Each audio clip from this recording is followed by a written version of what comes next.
Alright everyone, I'm going to be straight here. I can't decide whether or not I should get these leggings. I just want to make a statement.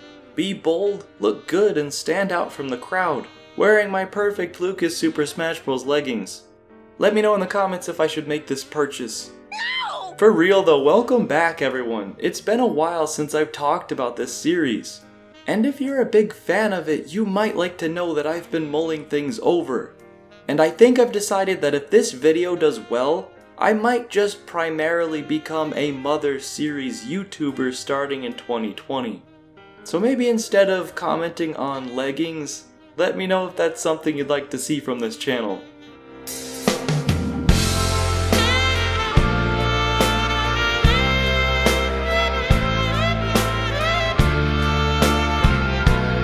Enough about all that though, let's get this train on rails with a few bits of Mother 3 and Smash Bros related trivia you need to know before we begin today's topic. Number 1. Lucas is the only character on the roster in the series' entire history to not have their game released outside of Japan. Number 2. Porky or Porky Minch, a major EarthBound antagonist, is the only boss from Super Smash Bros. Brawl to not make an appearance in Ultimate. With those in mind, let's get started. Some fans think it was the poor marketing choices. Others simply believe it was a little too odd or ahead of its time. But whatever the reason, EarthBound as we know it in the States did not sell well. And that fact would cause a whole mess of problems with Western fans of the series down the road. Because EarthBound was good. EarthBound is a masterpiece. It really connected with those that played it, and its unmatched uniqueness created what is the most dedicated fan base of anything I have ever seen. But no matter how passionate, its eventual sequel, Mother 3, was a Japan exclusive and remains so to this day. I truly believe that Smash Bros. Has been the primary reason Nintendo even cares about these cult classics at all. Ness has been a playable character in every game to date, starting with the N64 original.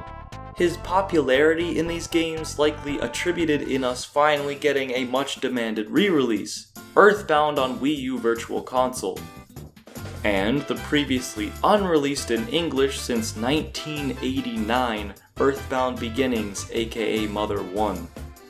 The series started getting serious attention like this back in 2015.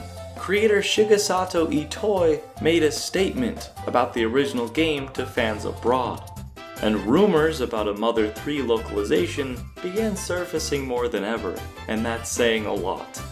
So why is this important? Well, besides the characters receiving more spotlight in Smash of course, an official way to play Mother 3 is the last milestone for a Western fan. It's really the final thing to look forward to. A standalone release, or even better, a compilation of the trilogy on Switch, would make this series most easily accessible. Mr. Itoi has stated he's done with the series. It's a finished product.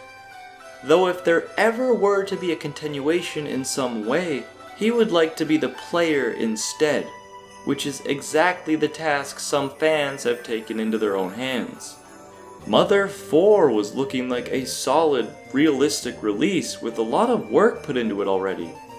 But as a passion project with zero funding and a whole lot of delays, it's been on hiatus in development hell for years. Not to mention, it won't even be called Mother 4 anymore, to avoid takedown from Nintendo, which doesn't change what the game's setting out to do, but it is a bit sad nonetheless. And that takes us to 2019, which is a year that seemed most promising. But why is that the case? Why is 2019 where the stars align, and hub to stronger hope with more conspiracy theories than ever? It all started with Smash Bros. Ultimate, which has given us supporters more fan service than any other Smash previously had, including even Brawl, Lucas's debut. When the game was first showcased, Kumatora and Boney appeared as summons during Lucas's final Smash. That really made me and other fans happy, but it wasn't until the game officially launched, and we were all able to actually complete the story mode, that I realized Sakurai has thrown us a bigger bone than even Boney. Usual spoiler warning ahead, jump to this time if you don't want to hear it. Y'all cleared out? Here it goes. Hinawa and Klaus's spirits were chosen as the gatekeepers to the final boss in World of Light, which means you have to fight at least one of them to beat the game. This cements these two characters' importance in the best-selling game of Nintendo's most hyped franchise. So of course, that sparked a stir in the community, people analyzing all the unlockable EarthBound and Mother 3 spirits, when something glaring was brought to attention. Where's Porky? His absence is very weird when considering all the other bosses from Brawl are here, and that's where the speculation truly began. Porky is the secondary antagonist to EarthBound, and the major villain of Mother 3. He's a crucial part of his series, and even to Smash Brothers, so why doesn't he have at least a spirit here? His absolutely safe capsule is summonable, but even then, fans were quick to point out that the sprite used is of the machine before he enters it. So this pretty important character to both series only gets an implied cameo? It didn't seem like that much of a stretch then to suggest that this could be evidence for Porky being inducted later as a playable fighter. There were still 5 DLC slots in the roster after all, and many newcomers to Smash Ultimate were villains. But there's more fuel to that fire as puzzle pieces start falling into place, like 2019 being the 30th anniversary for the Mother series, which was celebrated mostly by the fans, but also because this year is the Chinese Zodiac Year of the Pig, pigs being a major motif of Mother 3. It was symbolically the perfect time for either an official localization or Porky as a DLC fighter. That's 3 pieces of the Triforce right there, but when would the reveal be? Some thought it to be ASAP via Nintendo Direct, while most fans jumped to the game's April 20th birthday, a date shared with a certain other holiday. But on February 21st, something of great interest seemed to slow this snowball effect. An official statement was made by video that Reggie Fils-Aimé, the president for Nintendo of America, was retiring. Reggie's association with the series at this point is pretty notorious. There's a brick joke spanning more than a decade that he himself isn't allowing a release outside of Japan. This is, of course, just a result of his title as president of NOA. Related questions would be directed at him after all. But the charade turned into so much more, with his progressively colder responses over the years. It was somewhat of a pipe dream for fans then, to imagine that Reggie's final announcement would so fittingly be a Switch release of this game he's forever bound to.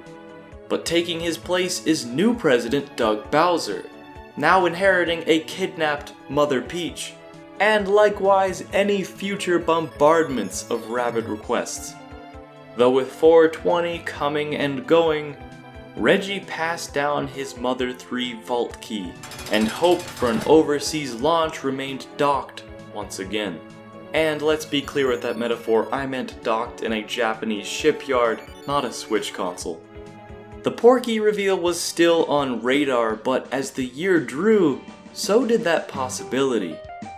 Joker, Banjo-Kazooie, and the hero from Dragon Quest were all revealed as DLC, leaving only 2 highly reserved seats left.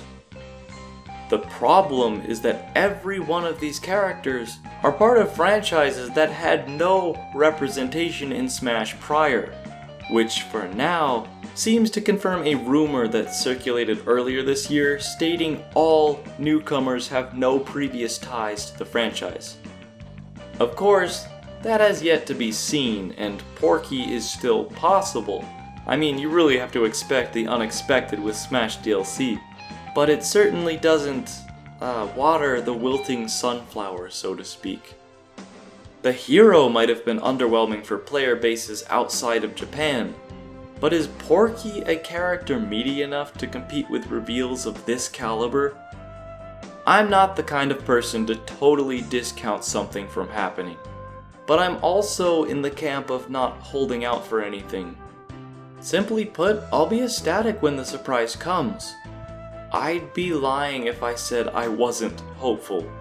Us fans have to believe that something is coming. I've really just stopped hyping myself up for it. It's always been unlikely, but I still believe in miracles and that someday, somehow it will happen. The fact is, if Nintendo were to do something celebratory, it probably would have already happened. So I think the moral of all this is to, yes, cling on to news when relevant. Namco sharing a scrapped EarthBound remake plan for GameCube? That's awesome! Use that to generate buzz. So Nintendo always sees the demand. But to spin that as evidence for a worldwide Mother 3 proves too heartbreaking. We need to just wait and see, like we've done since 2006, or all the way back in 1995 when it was teased for the very first time. This is a game with an almost 25-year development history. It's a history of delays, misinformation, and disappointment. And as such, the Mother 3 fan translation's own Tomato, who, by the way, also happens to live in Tucson like me, if you're hearing this, I would love to shake your hand, has released a comprehensive archive for the game's timeline of fan hope. It is a must-read for any EarthBound junkie, or anyone that understands the pain of an art form being region-locked for a quarter of a century. Thanks to anyone who's watched this. Like I've said earlier, this series is where I fit in most. I think I want to really hone in on and exclusively talk about these 3 games for the next year. Let me know if that's what you'd like to see from me. I do have scheduled projects from now into 2020, like a look at another cult series and dark aspects in October, but this change of focus could be what I need for the channel to continue blooming. Thanks so much everyone, I'll see you all next time.